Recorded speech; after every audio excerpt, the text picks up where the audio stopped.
Hello mga idol, good afternoon. So yan, Rek Yaban Recon nagbabalik.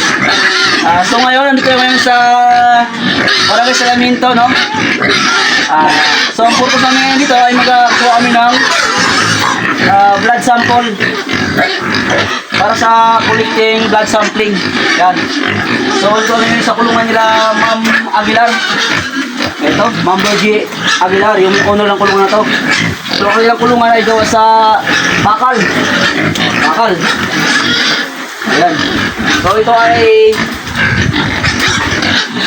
ay limang kwarto. Limang kwarto ito. O isang kwarto may laman sa 2 piraso. Ayan. So wala pa itong 2 months. Kung ito kalalaking baboy, yan. Wala pa itong 2 months. So ito yung bante. Saka ng pagkain. Yan, ito yung blower. Yung mga tab. Saka yung poste ng kanilang kulungan ay ito. Yung post. Matibay ito mag-isay.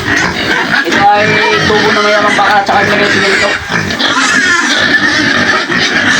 At saan ko lang wala natin isang kayo na sa kabila may 9 dito. Yan. So yun lamang no, mga ka-farming nyo. Maraming salamat at bye-bye. God bless. Rek Yaban Recon. So andito tayo ngayon sa kulungan ng baboy ni Ma'am Aguilar, no? Ma'am Bergie Aguilar. Ito yung kanyang mga baboy. Ito ay, Mang Larry, ilang buwan na ba ito? Ilang buwan na ito? Ilang buwan na rin liginan. Di siya tsukabay na yung butas di ka. Okay. Ito po ay 1 month old pa lang ito. Pero kita nyo naman ang quality ng baboy niya, no? Sobrang ganda. Ito yung magandang build. Ito lang pa ng labak. Oh, lapad. Ito pa ng... Ito, laki.